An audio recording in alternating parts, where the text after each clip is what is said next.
জানাচ্ছি, আগামীকাল থেকে বাঙালি জাতির ইতিহাসের সবচেয়ে দুর্ভাগ্যজনক মাস শুরু হবে, শোকের মাস। 1975 সনের 15ই আগস্ট বঙ্গবন্ধুকে সপরিবারে নির্মমভাবে হত্যা করা হয়েছিল। আমরা অর্থাৎ বাঙালিরা, শুধু দল নয়, বাঙালিরা অগস্ট মাসটাকে শোকের মাস হিসেবে পালন করি। আমি আজকের কথা বলার শুরুতেই গভীর শ্রদ্ধা জানাচ্ছি আমাদের ইতিহাসের কালজয়ী মহামানব বঙ্গবন্ধুর প্রতি এবং যারা শহীদ হয়েছেন তাদের সকলের প্রতি। এখানে একটু মনে করিয়ে দেই যে যে বছরটা জঙ্গি হামলার কারণেই প্রধানমন্ত্রী শেখ হাসিনাকে স্থানান্তরিত হতে হলো, সেই বছরটাও কিন্তু অগস্টে আমাদের শোক মিছিল করার কথা ছিল। সেই মিছিলটা করতে প্রশাসনের কিছু লোক উদ্বুদ্ধ করেছিল আওয়ামী লীগ নেতাদের যে মিছিল করার দরকার নাই, কনফ্রন্টেশনের দরকার নেই, আমরা সব দেখব। সেদিন যদি আমরা শোক মিছিল বা আমরা রাস্তায় থাকতাম, তাহলে বাংলাদেশে যে জঙ্গিরা, সাম্প্রদায়িক গোষ্ঠী, স্বাধীনতা বিরোধীরা বঙ্গবন্ধু কন্যা এবং গণতান্ত্রিক উপায়ে নির্বাচিত প্রধানমন্ত্রী শেখ হাসিনাকে যে বিব্রতকর অবস্থায় ফেলেছে, এটা ফেলতে পারতো না। সেই ক্ষেত্রে আমার মনে হয় কিছু বিশ্বাসঘাতকদের বিশ্বাসঘাতকতার শিকার আমরা হয়েছি। এটা হলো আমার সূচনা কথা। দ্বিতীয় হচ্ছে, বাংলাদেশে মানবাধিকার অবস্থার অবনতি ঘটছে। আপনি যেটা বললেন, হিউম্যান রাইট ওয়াচের রিপোর্টের প্রেক্ষিতে বাংলাদেশের প্রথম আলো রিপোর্ট করেছে। এর সঙ্গে আমি একটু সাপ্লিমেন্ট করতে চাই, অবস্থার অবনতি ঘটবে কি? মানবাধিকারই তো নাই, তার অবনতি ঘটবে কোথায়? মানবাধিকার বলতে যেটা বোঝায়, আমি একজন আইনজীবী, প্রায় 40 বছরের মতো আইন পেশায় আছি। মানবের অধিকার যেটা, সেটাই নাই। ধরুন, বাংলাদেশে জুলাই আগস্টের সহিংসতায় বেশ কিছু লোক মারা গেছে। এর ভিতরে ছাত্র আছে, আওয়ামী লীগের নেতা কর্মী আছে, পুলিশ আছে, বিভিন্ন প্রক্রিয়ার মানুষরা তার ভিতরে আছে। এই ক্ষমতাসীন সরকার, যারা নিজেদের দাবি করেন সরকার, তারা একটা নোটিশ দিয়ে বললেন যে ওই সময় যারা সরকারি দায়িত্বরত আছে অথবা মবের কারণে মারা গেছে, তারা কোনো বিচার চাইতে পারবে না। তো একটা হত্যাকাণ্ড হলো পৃথিবীর সবচেয়ে জঘন্য অপরাধ, যার শাস্তি হতে পারে মৃত্যুদণ্ড। এর চেয়ে বড় কোনো অফেন্স কিন্তু পৃথিবীতে নেই।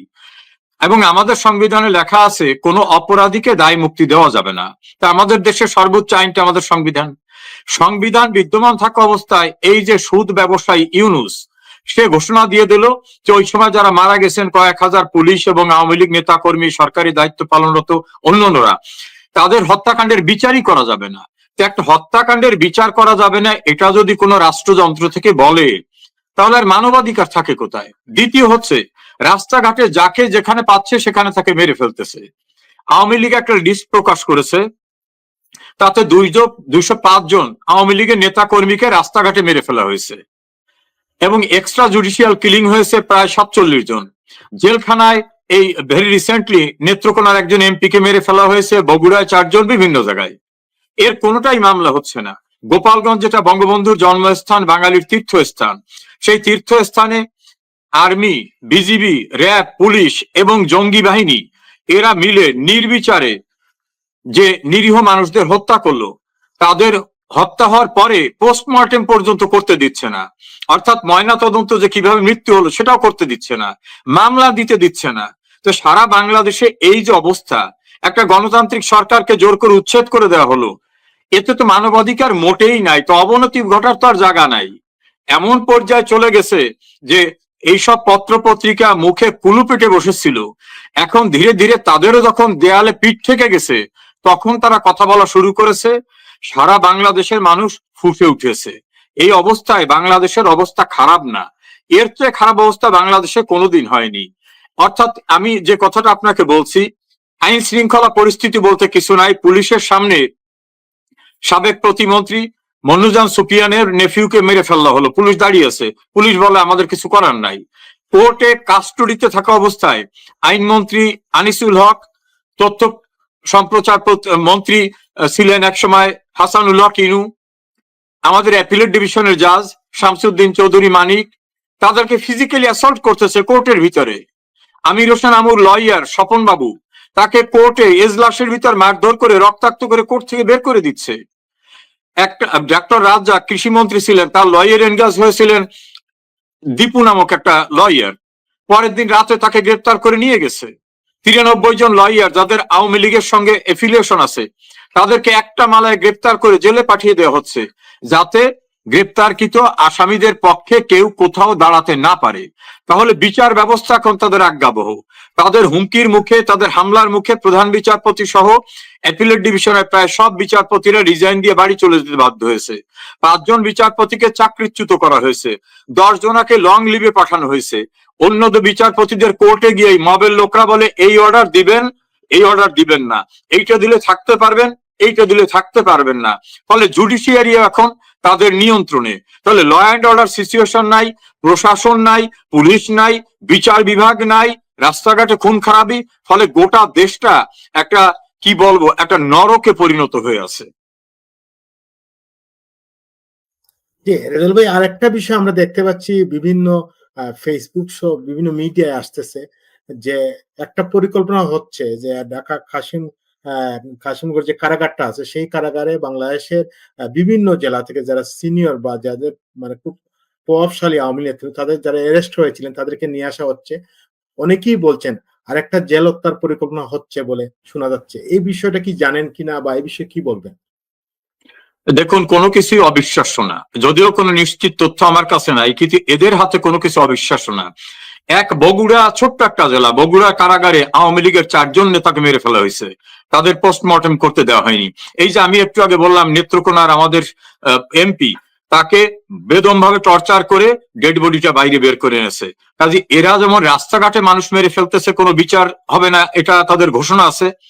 ফলে জেলখানার ভিতরে ওই 1975 সনের 3রা নভেম্বরের মতো আমাদের নেতৃবৃন্দকে যে হত্যা করবেন এটা বলা যায় না, কারণ আওয়ামী লীগের নেতাদেরকে হত্যা করার জন্য 75-এর 15 আগস্ট নির্মম ভাবে বঙ্গবন্ধু এবং তার সহযোগী যারা, তাদের অনেককে মেরে ফেলা হয়েছে। 3রা নভেম্বর জেলখানায় মারছে। আবার 2004-এর 21শে আগস্ট শেখ হাসিনাকে দল শূন্য, নেতা শূন্য করার জন্য তাকে সহ গ্রেনেড মেরে অনেককে মেরে ফেলা হয়েছে। ফলে এই যে আপনি আশঙ্কার কথাটা বলছেন, আমরাও আতঙ্কিত যে এদের দ্বারা অবিশ্বাস্য কিছু না, কারণ এরা হচ্ছে স্বাধীনতা বিরোধী পক্ষ। এদের আক্রোশটা হলো বাংলাদেশকে কেন স্বাধীন করা হয়েছিল, দেশটা কেন একটা সেকুলার রাষ্ট্রে পরিণত করা হলো। সেই সময় যারা পরাজিত শত্রু পাকিস্তান এবং বড় আর একটি রাষ্ট্র যারা সাহায্য করেছিল, তারা সম্মিলিতভাবে কিন্তু মেটিকুলাস ডিজাইন করে এই ঘটনাটি ঘটিয়েছে।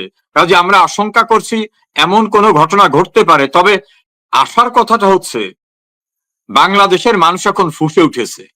আর যদি একটি হত্যাকাণ্ড সংগঠিত হয়, এই যারা ইউনুস এবং ইউনুস গং, এরা বাংলাদেশ থেকে পালাবার সুযোগ কেউ পাবে না। কঠিন পরিস্থিতির মোকাবেলা তাদের করতে হবে। যে আরেকটা বিষয়, আপনি নিয়মিতই টক শোতে বাংলাদেশের যখন ছিলেন, মন্ত্রী ছিলেন এবং রাজনীতি টক শোতে এক কথা বলতেন। আজ আমরা দেখছি যে মিডিয়াকে, বাংলাদেশের মিডিয়া বলেন বা আমাদের যারা সহকর্মী আছেন, মিডিয়ায় কিন্তু কোন নিউজ আসতেছে না, আমরা কোন তথ্য পাচ্ছি না। দেশের বাইরে হাজার হাজার প্রবাসীরা প্রতিনিয়ত মেসেজ করেন কি হচ্ছে বাংলাদেশে। এটা কি একটা, আপনার কি বলবেন এই মিডিয়া যে নিউজ গুলা, আমরা কোন মূলধারা মিডিয়ায় আমরা বাংলাদেশের কোন নিউজই দেখতে পাচ্ছি না, এ বিষয়ে কি বলবেন? দেখুন, বাংলাদেশের 3টি পত্রিকা, প্রথম আলো, ডেইলি স্টার এবং নিউজ, মানে উল্লেখযোগ্য পত্রিকার, এই 3টি পত্রিকার এডিটর ছাড়া কোন গণমাধ্যমের, সেটা ইলেকট্রনিক এবং প্রিন্টিং মিডিয়া, কোন জায়গায় কেউ নাই। জোর করে সরিয়ে দিয়ে সেখানে এই জঙ্গিদের মনোপুত যারা, তাদেরকে অফিসে বসিয়ে দেওয়া হচ্ছে। চিফ রিপোর্টার, সিটি এডিটর থেকে শুরু করে এডিটর, নিউজ এডিটর, সব বাইরের লোক নিয়ে বসে দেওয়া হচ্ছে।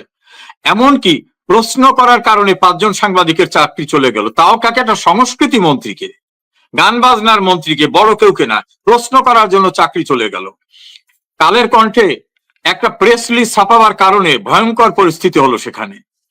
প্রথম আলোর মতো পত্রিকা বাংলাদেশের স্থপতি, জাতির পিতা বিজয় দিবসে বিজয়ের মহানায়কের নামটি পর্যন্ত লিখতে পারে নাই।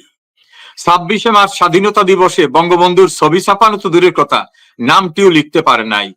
এমন ভাবে তাদের গলা টিপে ধরা হয়েছে। ফলে বাংলাদেশে মিডিয়ার এখন সম্পূর্ণরূপে নিয়ন্ত্রিত মিডিয়া। এই জন্য আমাদের মানব জমিনের এডিটর মতিউর রহমান চৌধুরী বলছেন যে যেখানে প্রশ্ন করার জন্য চাকরি চলে যায়, সেখানে আমরা আজ্ঞাবহ মিডিয়া ছাড়া আমরা আর কি বলতে পারি। নুরুল কবির একই ভাষায় কথা বলছেন, মাসুদ কামাল, তৃতীয় মাত্রা জিল্লুর রহমান, সিনিয়র সাংবাদিক আজিজ সাহেব, এরকম সবাই বলতেছেন বাংলাদেশের মিডিয়া এখন বর্তমানে যারা ক্ষমতা অবৈধ দখলকারী, এদের প্রেসক্রিপশনে চলে। আমি একটা উদাহরণ বলি, কিছুদিন পূর্বে একটা নিউজ ছাপা হয়েছে, এই নিউজে বলছে লন্ডনে থাকা আওয়ামী লীগের মন্ত্রীরা সম্পত্তি বিক্রয়ের জন্য পাগল হয়ে গেছেন, কারণ এগুলো সিজ হয়ে যেতে পারে। তা একটা মিডিয়ায় আমার ছবিও দিয়েছে অন্যদের সঙ্গে। আমি সেই মিডিয়া যোগাযোগ করে বললাম এই নিউজটার ভিত্তিটা কি, বলে গার্ডিয়ান পত্রিকায় এই নিউজটা এসেছে। তা আমি গার্ডিয়ান পত্রিকার কপি বের করলাম, তারা আমি বললাম কই গার্ডিয়ানে তো আমার নামটি নাই, তাহলে কিসে পাইলেন?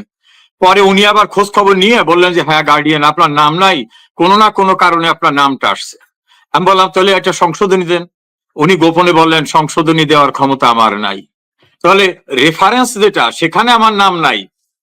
আমার তো সারা দুনিয়ায় কোনো জায়গায় এক কাঠা জমি নাই, একটা ফ্ল্যাট নাই, প্লট নাই, লন্ডনে কেন পৃথিবীর কোনো দেশে নাই। আমার ছবি দিয়ে দিলেন যে আমি জায়গা বাঁচার জন্য প্রস্তুত হয়ে গেছি। এভাবেই গোয়েবল থিওরিতে বাংলাদেশের মিডিয়া চলছে। আপনি আজকে একটা ঘটনা তৈরি করে দেবেন মৃত লোকের নামে, হুবহু ওইটা ছাপা হবে, এবং ওইটা যে পত্রিকায় ছাপা হবে 1 ঘন্টার ভিতর দেখবেন অনলাইনে সব পত্রিকা সেটা ছাপছে। কারণ ওহি নাজেল হয়, ওহি তো বুঝেন, ওহি নাজেল হয়, কাজে সব কানে ওই নিউজ করতে হবে। এই জন্য মিডিয়ার কাছ থেকে বাংলাদেশে কিছুই আশা করার মতো অবস্থা মোটেই নেই।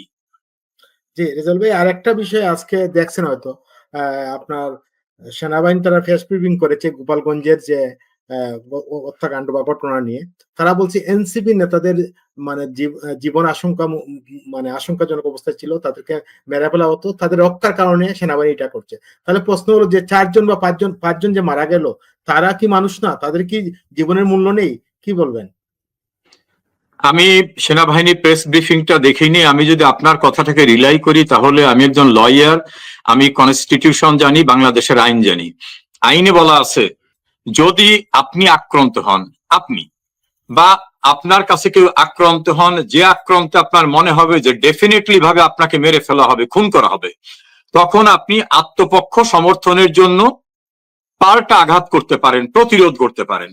এখন প্রতিরোধ করতে হলে আপনাকে কিন্তু প্রথমে প্রমাণ করতে হবে যে আপনাকে যিনি আক্রমণ করতে আসছেন তার কাছে মারণাস্ত্র ছিল, তিনি এমন ভাবে আসছেন তখন তাকে প্রতিরোধ করা ছাড়া আর কোনো উপায় ছিল না। প্রতিরোধ কিভাবে হতে পারে?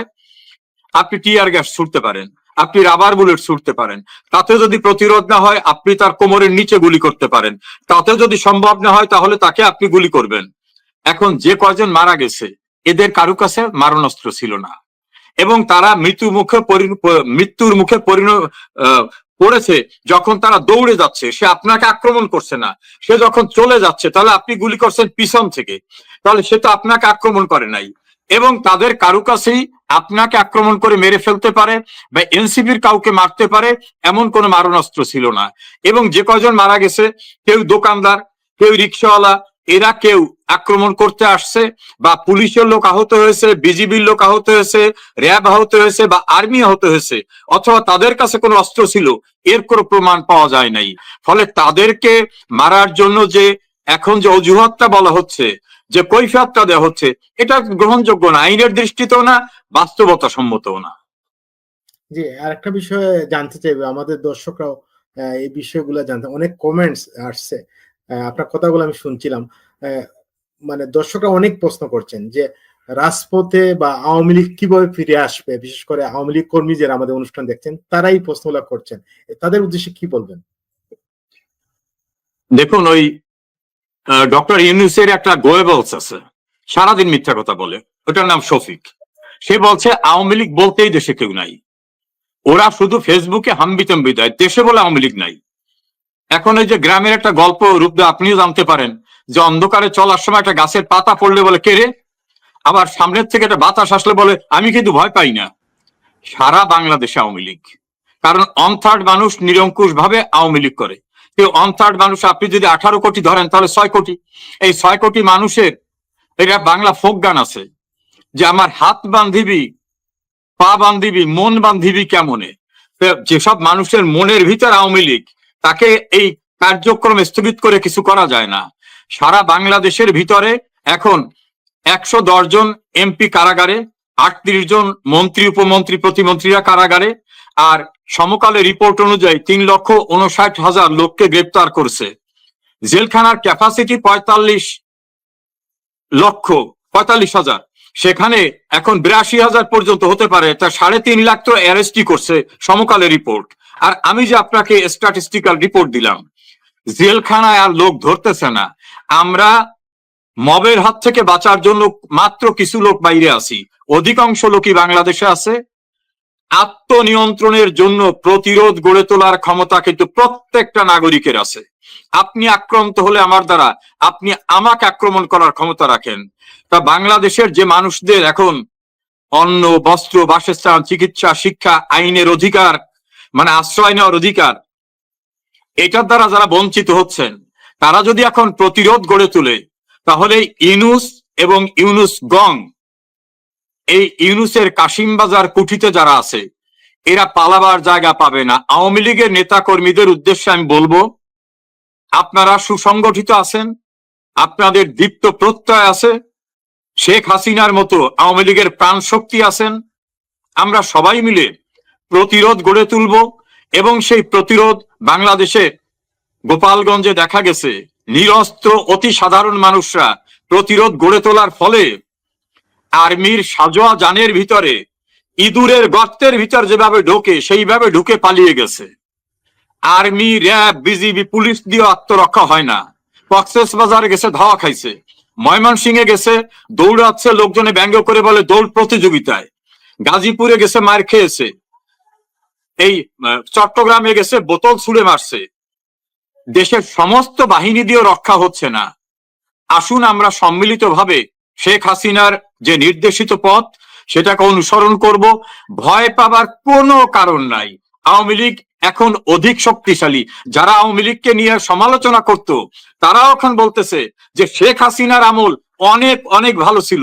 তীব্র আওয়ামী লীগ বিরোধী 4 জন সাংবাদিকের নাম বলি: সিনিয়র সাংবাদিক এম এ আজিজ, সিনিয়র সাংবাদিক মাসুদ কামাল, সিনিয়র সাংবাদিক জিল্লুর রহমান, সিনিয়র সাংবাদিক মোস্তফা ফিরোজ, এছাড়া আরো আছে। তারাই এখন বলতেছে যে আওয়ামী লীগ আমল অন্তত কথা বলা গেছে, এখন তো তাও নাই দেশে। ফলে সমস্ত মানুষ যারা বিভ্রান্ত হয়েছিল, তারাও এখন বুঝছে যে আমাদেরকে প্রতারিত করা হয়েছিল। ওই যে ওদের নেত্রী উমামা ফাতেমা, তারপর নীলা ইসরাফিল, তারপর চিত্রনায়িকা বাঁধন, সবাই মিলে এখন বলতেছে যে আন্দোলনটা বৈষম্য বিরোধী ছিল না, এটা মানি মেকিং মেশিন এবং মেটিকুলাস ডিজাইন করে ক্ষমতা যাওয়ার একটা নীল নকশা ছিল, ষড়যন্ত্র ছিল। এবং ওরাই বলতেছে যে আমাদের এই বৈষম্য ছিল না, টার্গেট ছিল শেখ হাসিনাকে হটানো। কাজে শেখ হাসিনা পূর্বে যেটা বলেছিলেন সেটাই হচ্ছে বাস্তবতা, যে একটি বড় রাষ্ট্র বাংলাদেশকে আজ্ঞাবহ করতে চায়, স্বাধীনতার পরাজিত শক্তিরা দেশে ঢুকতে চায়, এবং তারা পোর্ট, আমাদের করিডোর, বিভিন্ন জায়গায় তাদের বেস বসাতে চায়। সে কারণেই তারা শেখ হাসিনাকে সরাতে এই প্ল্যান করেছিল। যে আওয়ামী লীগের নেতা কর্মীরা ভয় পাবেন না, দ্বিগুণ শক্তিতে আমরা ইনশাল্লাহ খুব শিগগিরই প্রতিরোধ গড়ে তুলব। এই অবৈধ ক্ষমতা দখলকারীরা পালাবারও সুযোগ পাবে না ইনশাল্লাহ। যে আরেকটা প্রশ্ন, রেজাউল ভাই, আমাদের অনুষ্ঠানে মেজর অবসর আখতারুজ্জামান ভাই মানে নিয়মিতই আসেন, আজকেও আছে 5টায় প্রোগ্রাম। উনি একটা কথা বলেছেন যে বিভিন্ন হলে হলে অস্ত্র মজবুত করা হচ্ছে, বাংলাদেশটাকে গৃহযুদ্ধের দিকে নিয়ে যাওয়ার চেষ্টা করা হচ্ছে এবং নেওয়ার একটা প্রক্রিয়া চলছে। এবং উনি ইঙ্গিত করেছেন যে ইরানের মতো একটা বিপ্লব করার জন্য বিশেষ করে জামাতে ইসলাম তাদের সেই প্রচেষ্টা করে যাচ্ছে। এই বিষয়ে কি বলবেন? দেখুন, মেজর আখতারুজ্জামান একজন বীর মুক্তিযোদ্ধা এবং তিনি একজন সাহসী মানুষ। তিনি একটা দল করলেও কখনো অন্ধ থাকেন না, তিনি খুবই স্পষ্টবাদী মানুষ। আমি তার সঙ্গে ইন্ডোর্স করে বলবো, শিবিরের এক নেতার বক্তব্য ফেসবুকে ঘুরে বেড়াচ্ছে। তিনি বলছেন যে রাজশাহী বিশ্ববিদ্যালয়ের একটা হলে যে অস্ত্র আছে তা দিয়ে গোটা রাজশাহী আমরা করতে পারি। আবার এই যে বৈষম্য বিরোধী নামে যে জঙ্গি বাহিনী, এই জঙ্গি বাহিনীর একাধিক নেতা পাবলিকলি বলছে 5 আগস্ট শেখ হাসিনার পতন না হলে আমরা অস্ত্র তুলে নিতাম।